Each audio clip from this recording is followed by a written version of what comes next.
Bismillah, alhamdulillah, wassalatu wassalamu ala rasulillah wa ala alihi wa sahbihi ajma'in.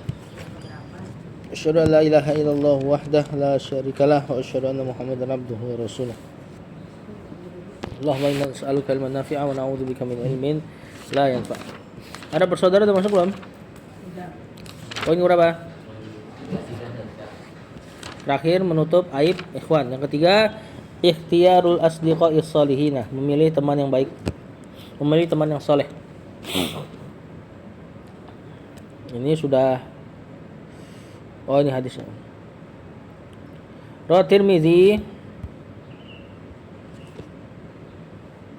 Waqala Hasan Gharib an Abi Hurairah radhiyallahu anhu, dari Abu Hurairah qala Rasulullah sallallahu alaihi wasallam, Rasul berkata, ar-rajulu ala dini khalilihi. Seseorang berada di atas agama khalilnya. Siapa khalil?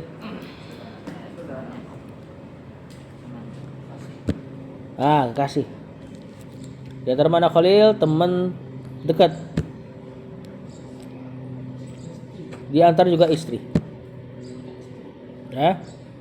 Seseorang berada di atas agama khalil. Ini bukan teman biasa. Nah, kata Rasulullah SAW, "Falyanzur ahadukum man yukhalil." Maka perhatikanlah salah seorang dari kalian kepada siapa dia berkhalil. Kalau teman biasa nih, kita nggak boleh berteman dengan orang kafir. Tapi boleh nggak berteman dengan orang kafir? Boleh. Yang nggak boleh adalah bersahabat dengan mereka. Kemana-mana berdua, nah itu bahaya tuh. Ya, menarik ininya, agama, keyakinannya nanti tertarik ke antum. Maksudnya antum mulai meyakini apa yang dia yakini, atau minimal antum mulai mentoleransi apa yang dia yakini. Seperti ini aja udah repot.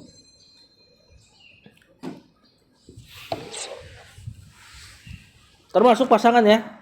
Kalau Rasulullah SAW mengatakan seperti ini, maka perhatikan siapa yang kalian jadikan sahabat, ya maka perhatikan juga siapa yang kalian jadikan pasangan. Lebih-lebih tuh. Ya. Ada kan cerita di antara para salaf, ana lupa namanya, di antara ulama juga, qurra dia, ahli Quran. Laki-laki, jelek dia.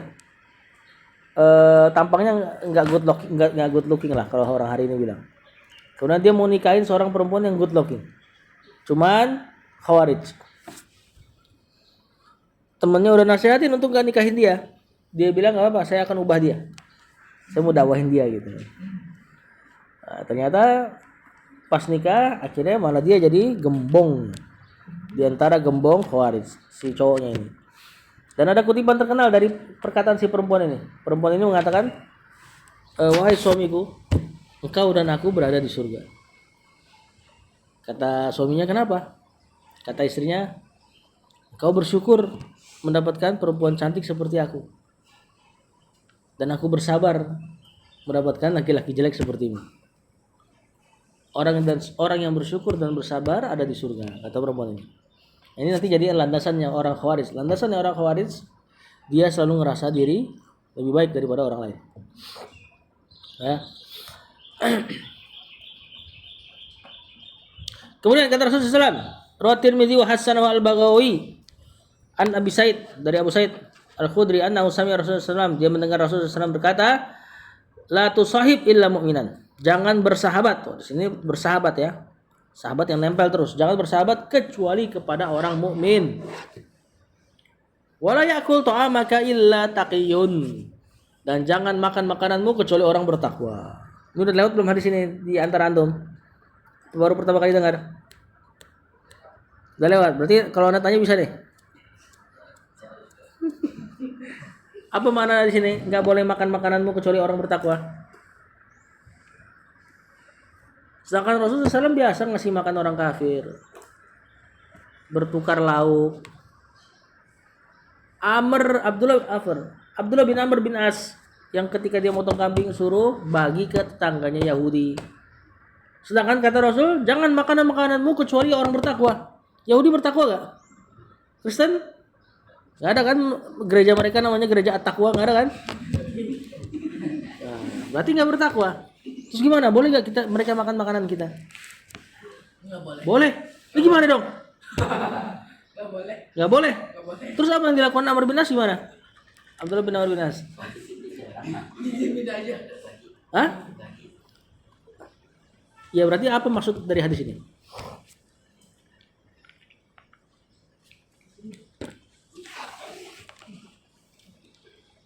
Udah pernah dijelasin belum? Berarti belum, hah? Belum ya? Nih, atau harus lihat perkataan wala yakul ta'amaka illa taqiyun dihubungkan dengan yang pertama, la tusahib illa mu'minan. Jangan bersohib kecuali sama mukmin saja. Dan orang kalau sohib biasanya suka makan-makan nggak? Punya kumpulan makan-makan nggak? Nongkrong di sini. Ini kalau udah sohib nih biasanya punya tempat nongkrongan. Kafe misalnya, ya nggak, Asbi? Atau di tempat lain. Nah, kondisi antum nongkrong sambil makan sama CS, terkadang mereka satu tampan, bener gak? Yang kayak gini jangan ikut sertakan orang yang tidak taki, yang tidak bertakwa. Jadi makan yang kondisinya antum makan-makan dengan CS antum, jangan masuk di situ kecuali orang bertakwa. Paham gak? Karena kalau sudah teman makan biasanya saling mempengaruhi. Kalau antum punya teman makan bareng, teman ngopi bareng, yang orangnya tidak bertakwa, misalnya lafaz, kalau kita biasa sering ngomong jazakallahu khairan barakallahu fikum, dia anjir misalnya, nyerempet ntar anjirnya ke antum. Syukur-syukur kalau dia yang kena antum. Tapi kan rata-rata enggak, rata-rata malah kita yang kena pengaruh sama mereka. Ya. Nah, kondisi yang seperti ini jangan makan makanan antum, yakni yang kumpul-kumpul di tempat makan antum illa taqiyun, kecuali orang bertakwa saja. Jadi harus di-compare dengan perkataan yang di depan. Kalau enggak bakal bertabrakan dengan hadis-hadis lain.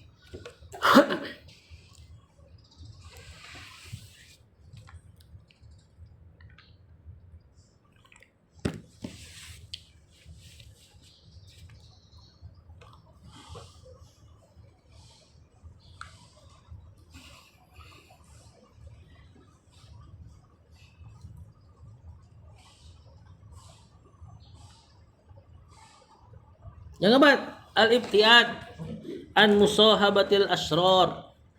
Menjauh dari bersahabat dengan orang-orang buruk, sama aja nih. Berarti kebalikannya dari poin yang tadi, nomor 4 ini.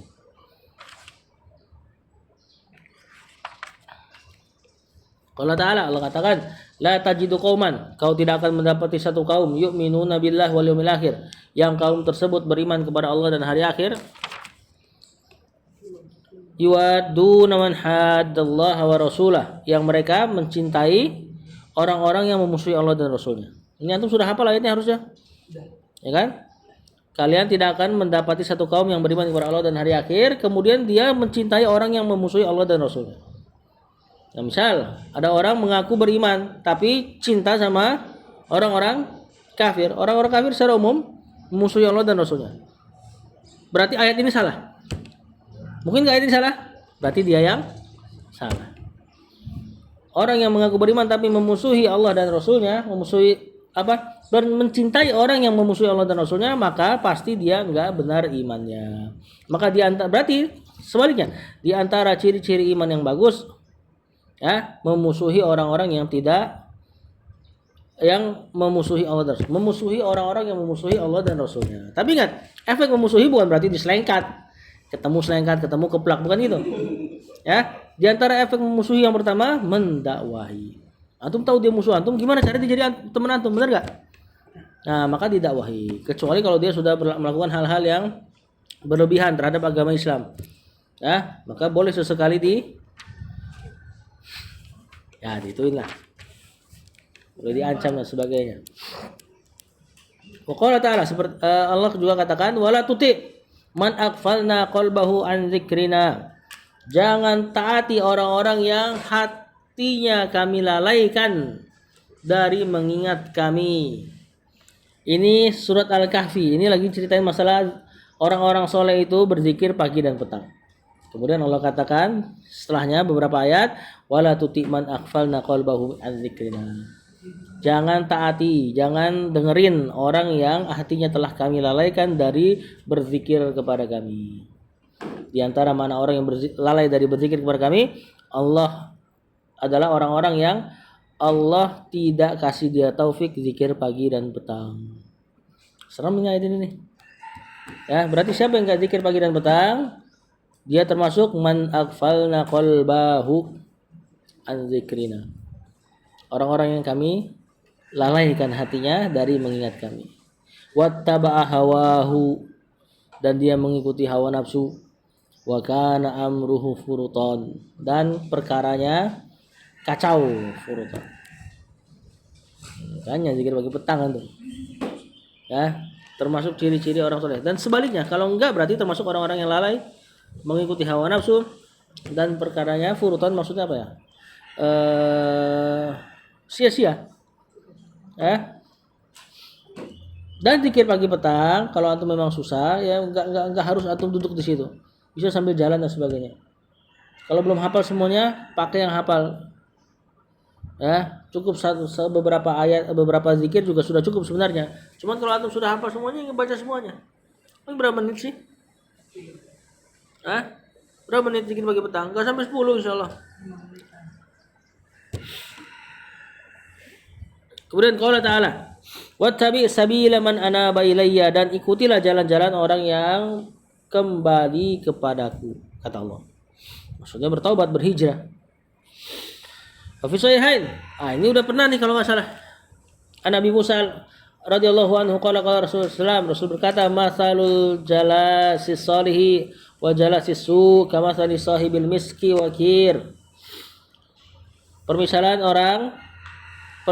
teman duduk, lihat Rasulullah SAW pakai kata jalis, ya, jadi teman yang jadi teman duduk tadi, nongkrong. Permisalan teman duduk yang soleh dengan teman duduk yang buruk seperti permisalan penjual apa? Minyak wangi dan pandai besi. Ini pernah dengar hadisnya? Nanti anak tanya lagi berarti. La ya'damuka, tidak akan luput darimu, min sahibil misk, dari orang yang menjual minyak wangi, imma tastarihi, bisa jadi, ini sebenarnya ada riwayat lain yang lebih lengkap. Ada pakai riwayat lain aja ya. Bisa jadi dia memberikan kamu minyak wangi, atau engkau membeli minyak wangi, atau engkau mendapati bau wangi. 3 kemungkinan antum main di tempat minyak wangi. Dia ngasih, antum beli, atau dia nggak ngasih, antum nggak beli tapi dapat wanginya. Ini kias untuk apa? 3 kondisi ini untuk apa? Coba. 3 kondisi ini menggambarkan tentang apa? Antum main ke tempat minyak wangi, kata Rasulullah SAW, tidak luput dari antum. Bisa jadi dia ngasih antum hadiah, atau antum beli dari dia, atau tidak beli, tidak dapat hadiah, tapi antum minimal dapat wanginya. 3 ini menggambarkan kondisi antum bergaul dengan orang baik. Yang pertama, dia ngasih minyak wangi, faidah, dia ngasih faidah, antum nggak minta. Yang kedua, tastarihi, antum beli, berarti ini apa? Minta faidah, ada effort untuk dalam bergaul, antum jajanin, kemudian dia ngasih sebagainya. Kemudian yang ketiga, reputasinya bagus. Antum main sama tukang minyak wangi, dia nggak dapat minyak wangi, cuma keluar wangi. Nah, ini seperti seorang yang main sama orang soleh, nggak dapat faedah, cuma ngintil aja sebenarnya. Minimal tetangga udah bilang, udah tobat tuh si Adrin tuh, gitu kan. Cuma gara-gara antum jalan bareng sama orang soleh, maka minimal sudah dapat ucapan yang bagus. Santri nongkrong di kafe misalnya, gimana? Ya misalnya kan, saya bukan santri sini, santri mana itu nggak tahu tuh. Yang kedua, santai ya, Asbi, biar nggak ngantuk.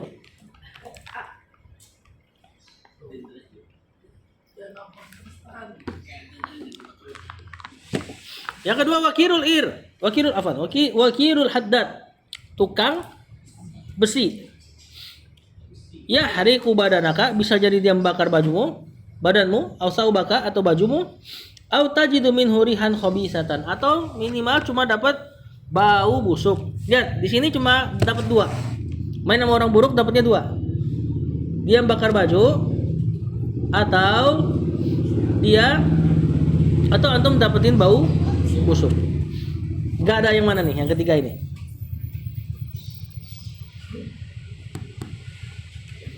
Yang minta nggak ada. Karena insya Allah kalau orang main sama orang buruk, misalnya saya main sama tukang rampok, insya Allah nggak ada dia mengatakan rampok gue dong gitu kan, gue minta dirampok nih misalnya. Beda dengan orang yang baik. Orang yang baik insya Allah ada kondisi di mana antum minta kebaikannya, seperti beli minyak wangi. Nah, di sini Rasulullah SAW hilangkan satu karena memang umumnya orang yang berteman dengan yang buruk cuma dapat dua kondisi. Yang pertama, dia membakar baju atau badan antum. Nah, ini kondisi untuk apa? Seperti tadi yang si minyak wangi ngasih minyak wanginya secara gratis. Berarti ini kondisi di mana antum bergaul sama dia memudoroti antum secara gak langsung. Antum gak minta tapi dapat mudorot. Main sama tukang bohong, insya Allah jadi tukang bohong. Padahal antum gak pernah minta, ajarin gue bohong tuh. Ya, main sama pembohong, bahkan bukan juga antum jadi pembohong, antum dibohongin juga bisa. Bener gak? Tukang bohong. Nah, yang kedua, mendapati bau buruk, ini yang disebut dengan reputasinya. Ya. Main sama orang yang buruk, walaupun antum gak kena buruk, walaupun dakwahin misalnya kadang-kadang. Antum dakwahin, ustadz masuk ke tempat pelacuran, dakwahin pelacur. Minimal tuh udah ada aja pasti omongan buruk lah. Walaupun dia ternyata dalam misalnya dakwah. Cuman tetap pasti ada omongan buruk dah kalau udah kayak gitu. Ya, karena dia masuk ke tempatnya. Nah, di sini Rasulullah SAW pertanyaan lagi nih. Berarti udah pernah lewat kan? Tanya lagi sama antum. Rasulullah SAW di sini memberikan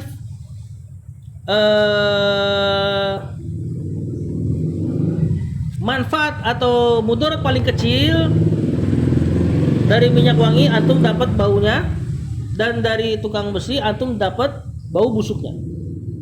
Ini manfaat paling kecil nih, reputasi kan manfaat paling kecil, ya kan? Atau mudarat paling kecil yang itu tadi, kena cium bau busuk. Kenapa Rasulullah SAW kiaskan pakai hidung, pakai aroma? Karena semua orang pasti kena. Maksudnya gini, ketika antum main sama orang yang buruk, kan tadi kata Rasulullah SAW, maka minimal antum akan dapati bau buruk, bau busuk. Maka nggak boleh kita mengatakan, gue mah ustadz, insya Allah lah main sama tukang narkoba, nggak apa-apa lah, aman. Ya, lama-lama nyetut ya, lama-lama nyobain. Kenapa?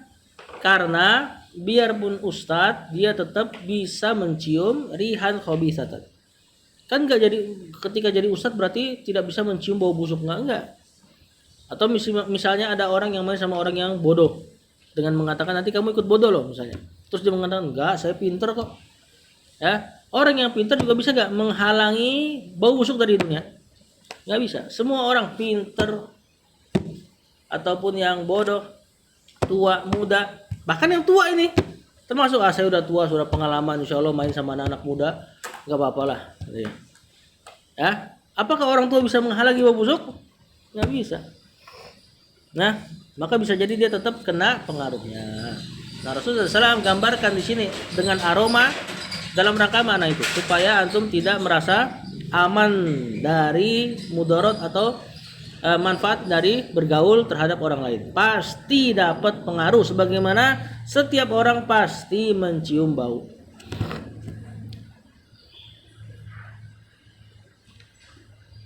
Yang kelima,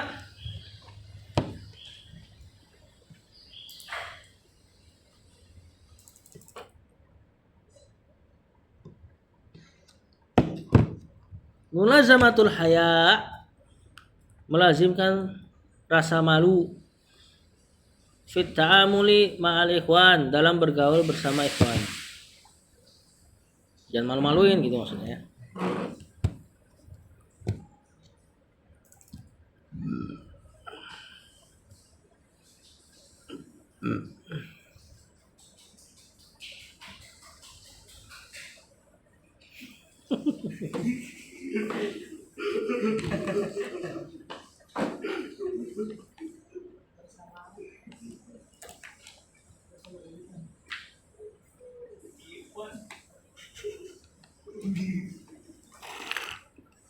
Apa ikhwan? Saudara apa? Saudara seiman gitu ya. Ini lagi bahas tentang bergaul sama sesama muslim. Yang kelima, mulazamatul haya fi ta'amuli ma'al ikhwan, kata penulis fi sahihain. An Abi Hurairah, dari Abu Hurairah radhiyallahu anhu qala qala Rasulullah sallallahu alaihi wasallam, al-imanu iman bid'un wa sab'una, ada sekian dan 70. Kalau ada kata bid bid'un itu maknanya 3 sampai 10. Atau 3 sampai 9, afwan. Berarti iman itu ada 70 sekian, au bid'un wa sittuna syu'batan atau 60 sekian cabang. Nah, sekiannya itu bisa 63, 64, 65, 66 sampai 79. Sampai 69. Atau kalau yang 70 berarti 73 sampai 79. Fa afdaluha, seafdal-afdalnya iman qaulu la ilaha illallah. Perkataan la ilaha illallah. Wa adnaha, dan serendah-rendahnya iman imatatul adza anit thariq, menjauhi gangguan dari jalan. Wal haya'u syu'batun minal iman, dan rasa malu itu sebagai salah satu cabang dari keimanan. Nah, jadi iman terdiri dari apa di sini? Kalau antum perhatikan. Paling tinggi tadi ucapan la ilaha illallah. Yang kedua, mengambil gangguan dari jalan, menyingkirkan gangguan dari jalan. Yang ketiga, rasa malu. Oh. Coba kita tahu. Ucapan, menyingkirkan gangguan dari jalan, rasa malu. Berarti iman terdiri dari 3. Perkataan, perbuatan,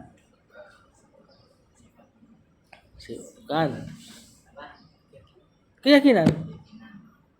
Semuanya ada di iman. Perkataan, perbuatan, dan keyakinan, maksudnya amal hati. Ya.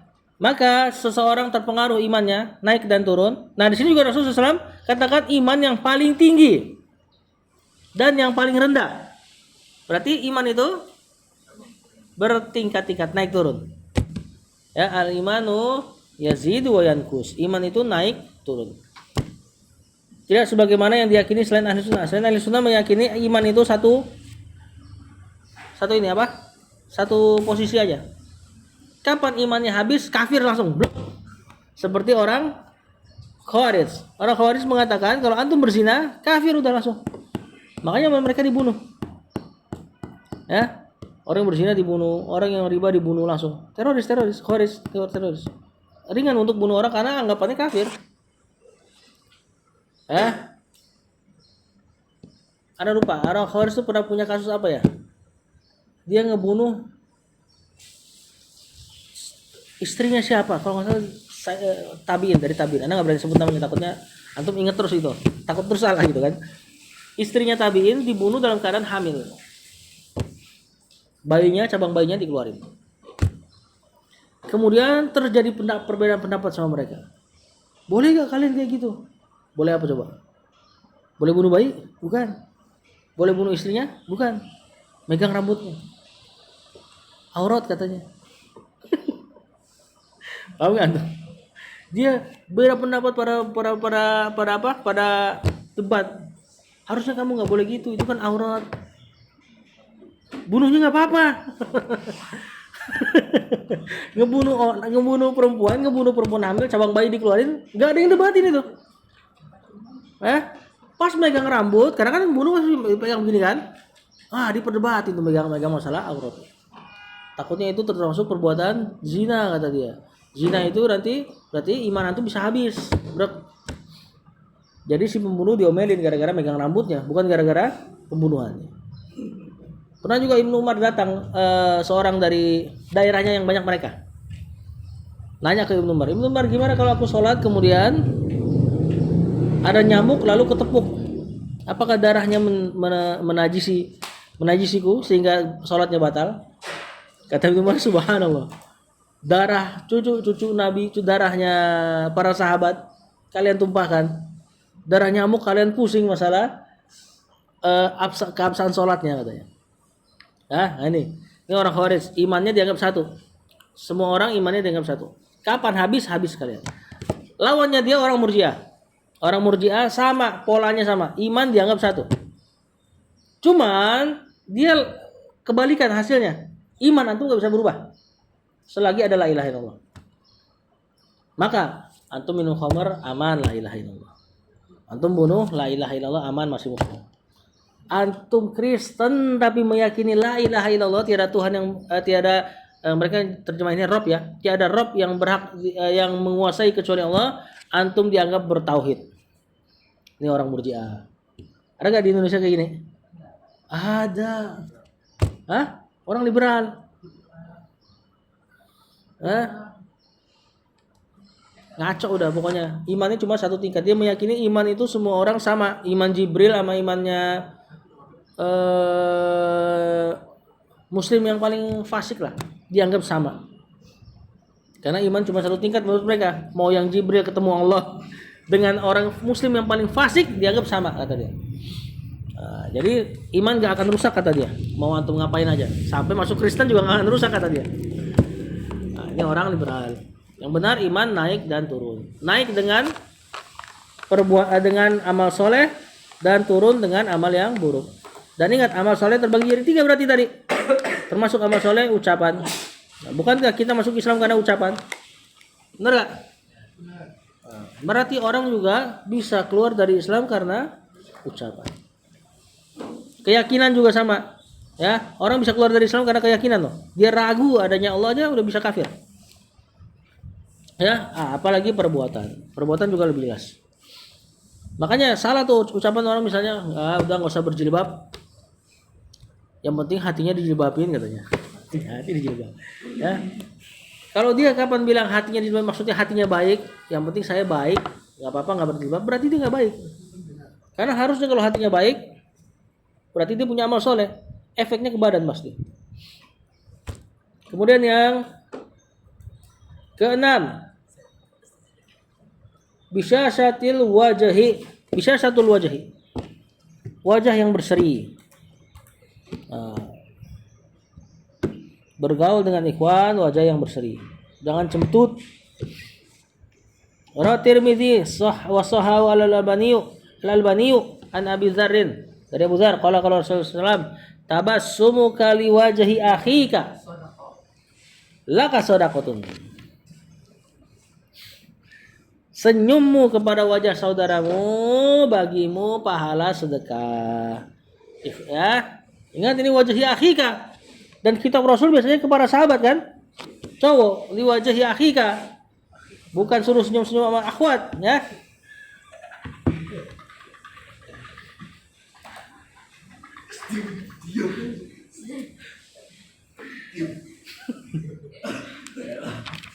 Tapi boleh gak senyum-senyum sama akhwat?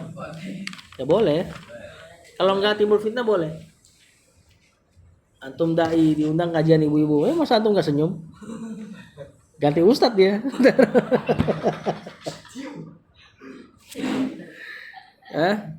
Kalau misalnya sekiranya bisa timbul fitnah maka jangan.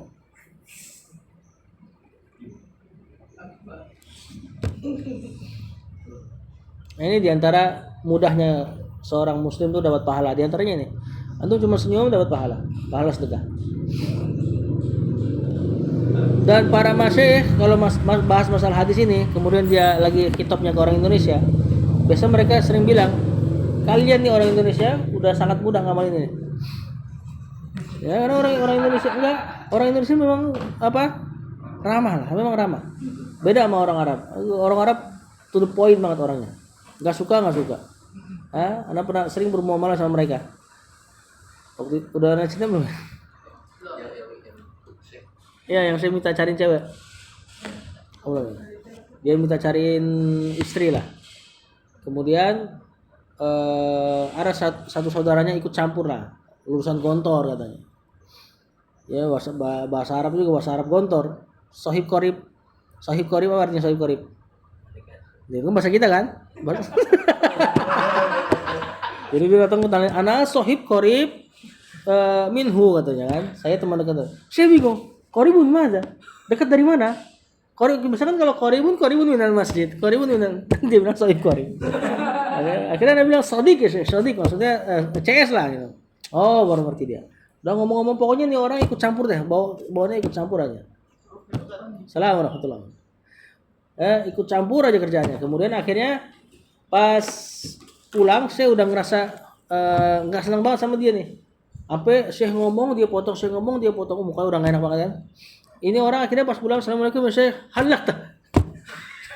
Gak dijawab salamnya langsung. Ya mereka kalau nggak suka benar-benar menunjukkan ketidaksukaannya. Makanya orang Quraisy itu diantaranya tuh yang paling seperti itu. Kalau nggak suka mereka menunjukkan ketidaksukaannya. Ya, makanya di zaman fase Makkah Rasulullah SAW cuma ada dua kondisi dalam iman. Kalau nggak iman, kufur, kafir. Nggak ada munafik. Kapan munafik ada? Pas di Madinah. Nah, orang Quraisy itu paling tulen. Makanya siapa tuh yang Suhail yang nulis apa? Perjanjian Hudaybiyah. Ya kan? Ketika Rasul bilang tulis Bismillahirrahmanirrahim. Kata Suhail, siapa nih Ar-Rahmanir-Rahim? Enggak kenal saya. Tulis aja Bismillah katanya. Dihapus, suruh hapus wahai Muhammad. Kata Rasulullah SAW, Ali hapus. Ali nggak mau, demi Allah aku nggak akan hapus katanya. Ya sebenarnya mereka kenal Ar-Rahman Ar-Rahim juga kenal. Cuma saking tulennya sama kekafiran gitu ya. Akhirnya mereka seperti itu. Ali demi Allah nggak mau hapus, sampai 3 kali. Akhirnya kata Rasulullah SAW, yaudah, aku yang hapus. Mana Ar-Rahman Ar-Rahim? Ini diantara dalil Rasulullah SAW tidak bisa baca, tidak bisa tulis. Dan itu kesempurnaan buat dia ya. Dia nggak bisa baca, nggak bisa tulis, tapi membawa Al-Quran, kebenaran yang begitu banyak terbuktinya hari ini. Akhirnya Ali cuma nunjukin yang ini dihapus sama Rasul. Min Muhammad Rasulullah SAW. Kata dia, Rasulullah sih. Kata dia. Kalau kami akui engkau Rasulullah, gak akan terjadi ini perjanjian ini katanya. Tulis Muhammad bin Abdullah katanya. Rese ya, tapi maksudnya itu mereka tulen sama kekafiran. Nah kita, kalau orang kita banyak basa-basinya sampai tadi senyum. Orang udah mau berangkat sholat Jumat ditanyain, mau sholat Jumat Pak, ya gitu kan? Hari Jumat sebelum zuhur datang pakai sarung gitu kan, masih ada yang nanya kayak gitu Mas. Saking ramahnya kita. Tapi efek buruknya itu ada basa-basi dalam masalah akidah. Makanya nggak ada orang Arab mengucapkan selamat Natal, kita selamat Natal. Ya. Orang bilang Tuhan punya anak, kita selamatin. Karena kita banyak basa-basinya. Jelek-jeleknya di situ. Nah, untuk hadis ini kita mudah untuk ngamalin. Ya, banyak senyum ke orang. Yang ketujuh.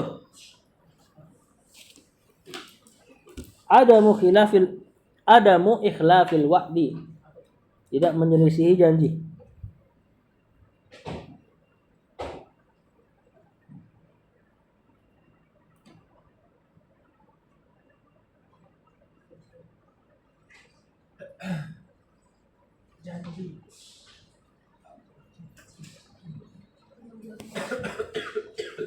Wa fi sahihain an Abi Hurairah radhiyallahu anhu an Nabi sallallahu alaihi wasallam qala ayatul munafiq, ciri-ciri munafik.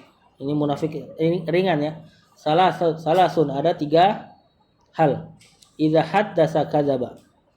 Kalau ngomong dia berdusta. Nah, dusta itu ciri-ciri kemunafikan.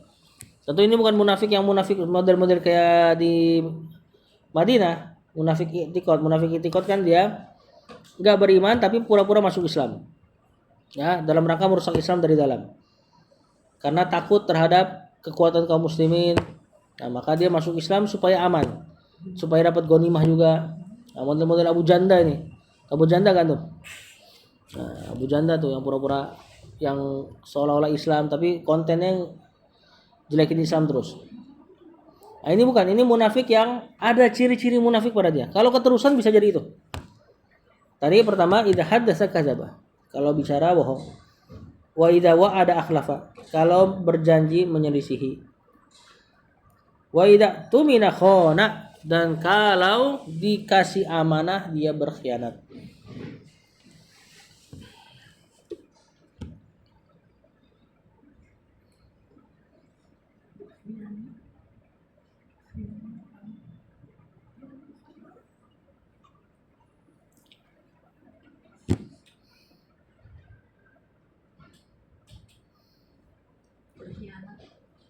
Nah, tadi apa ciri-cirinya? Suka dusta, menyelisihi janji, dan tidak amanah. Kemudian nomor 8, qabulul uzri, banyak menerima uzur dari ikhwan. Nah, penting ini. Banyak menerima uzur dari ikhwan. Ini kalau bisa kita miliki akhlak mulia ini. Tahu gak nerima uzur maksudnya apa? Maksudnya kalau ada orang bikin salah, ya udah kita banyak maklumin. Ya.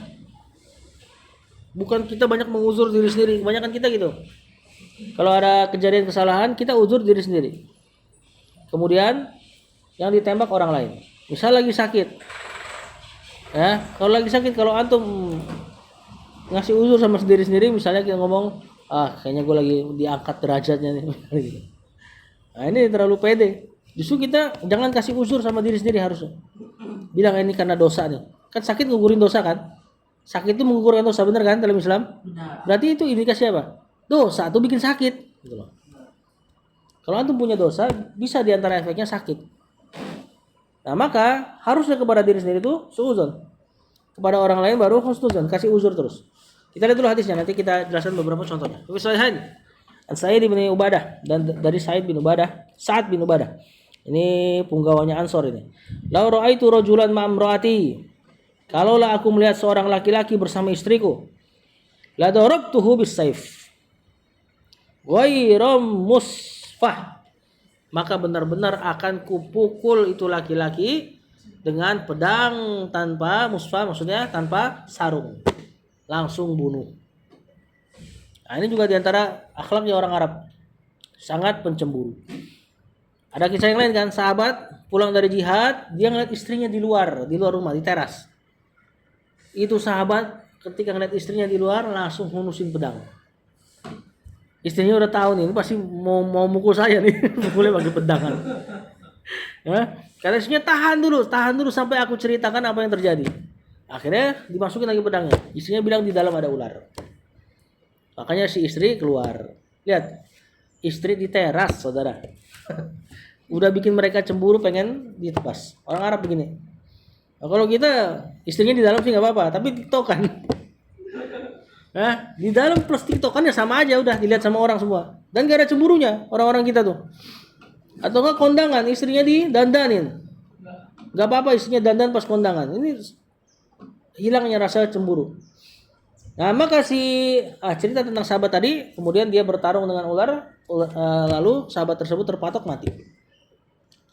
Nah, di sini kata Sa'ad bin Ubadah, kalau aku melihat seorang laki-laki bersama istriku, maka aku akan penggal palanya dengan pedang tanpa sarung.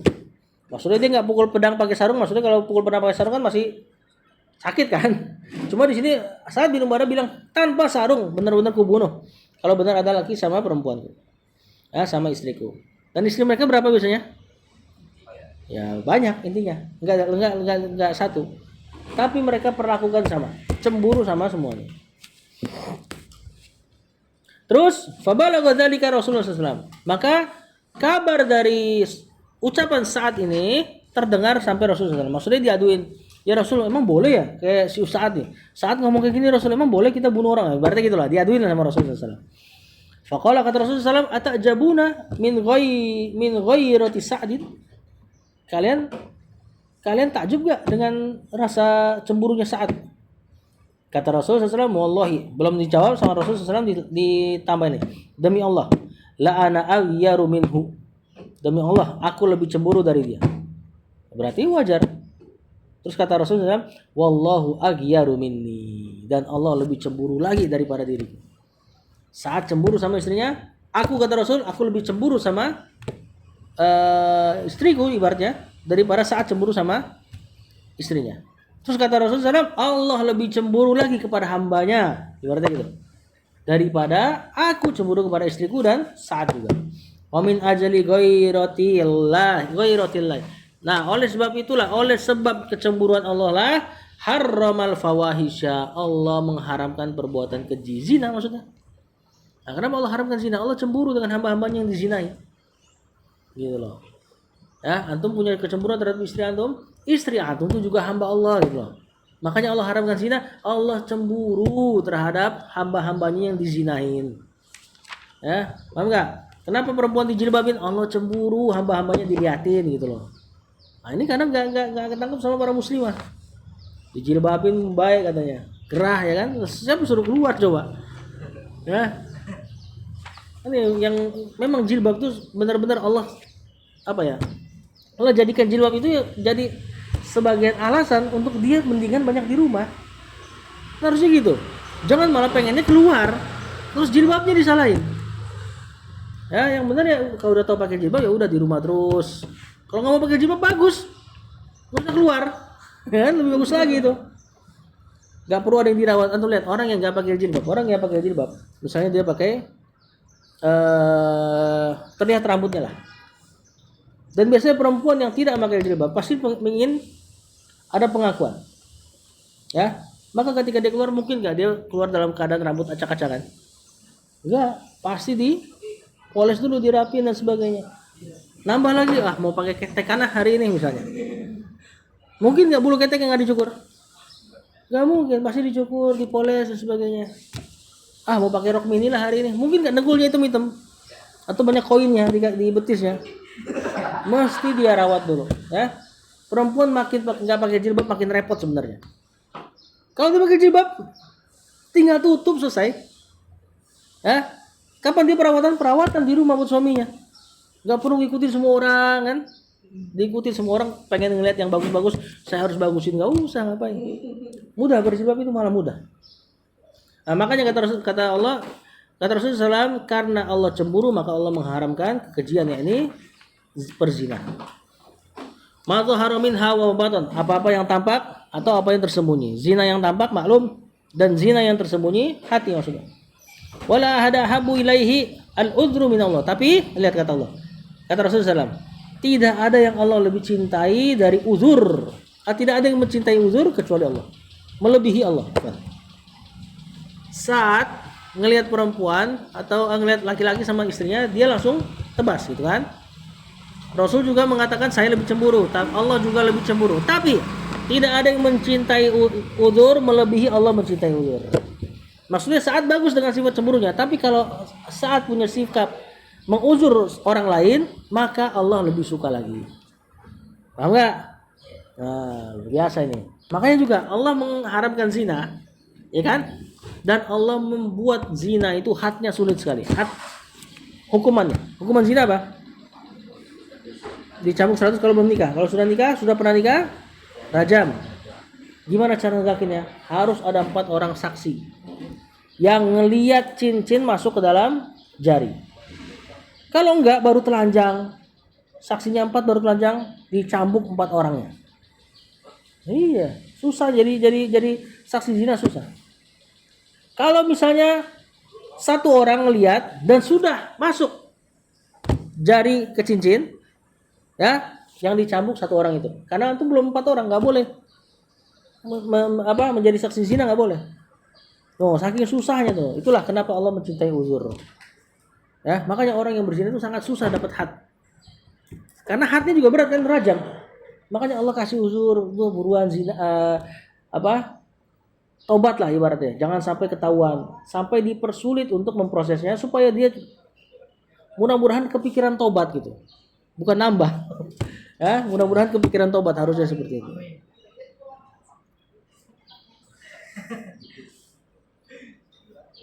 Kemudian kata di antara sikap uzur Allah juga, wa min ajli dzalika, karena Allah mencintai uzur, ba'asal mubasysyirina wal mundzirin. Maka Allah utus para nabi, pemberi kabar gembira dan pemberi peringatan, ngasih tahu jangan melakukan itu. Wala ahada habu ilaihi al-midhah, dan tidak ada yang lebih mencintai pujian minallah daripada Allah. Wa min ajli dzalika wa'adallahu jannah. Karena Allah mencintai pujian terhadap dirinya, maka Allah menjanjikan kalian surga supaya kalian banyak memuji Allah. Nah, sekarang kita penerapannya kepada kehidupan sehari-hari. Gimana mengasih banyak uzur kepada orang? Misal, antum di antara sikap banyak memberi uzur adalah suzon sama diri sendiri dan husnuzon sama orang lain. Seperti Rasulullah SAW, ketika salam nggak dijawab, apa yang Rasulullah SAW lakukan? Beliau salam sampai 3 kali. Kalau kita salam sekali nggak dijawab apa?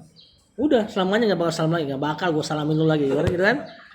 Gara-gara kita salam nggak dijawab sama dia. Rasul ulang sampai 3 kali.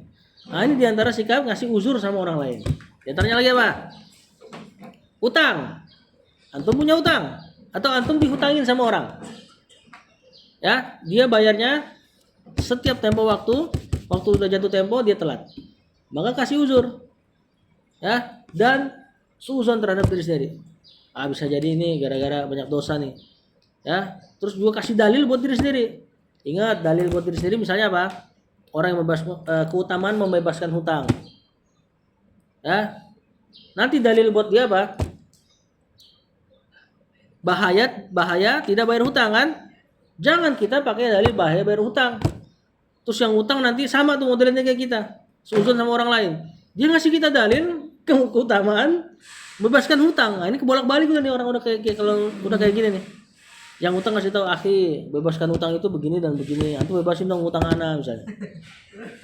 Nah, yang benar masing-masing mainkan dalilnya sendiri. Sakit.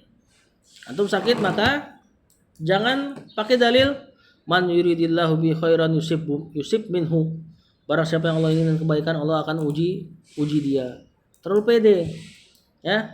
Kalau orang sakit enggak apa-apa digituin. Orang sakit ya kita katakanlah bahasa atau urut insyaallah enggak apa-apa lagi dibersihkan dosanya dan juga lagi diangkat derajatnya enggak apa-apa antum sanjung dia.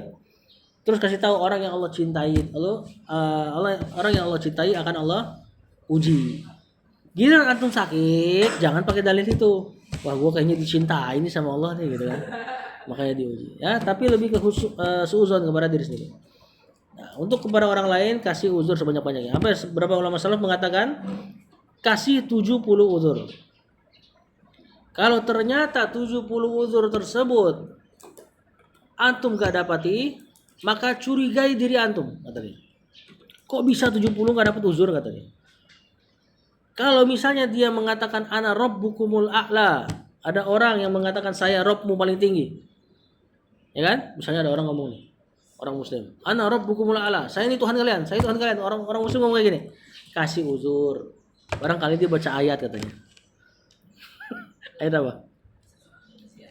Ayat An-Nazi'at. Itu. Ya, kalau kita gimana? Dengar ada orang teriak-teriak, saya Tuhan kalian. Saya Tuhan kalian. Sembah saya misalnya. Hah?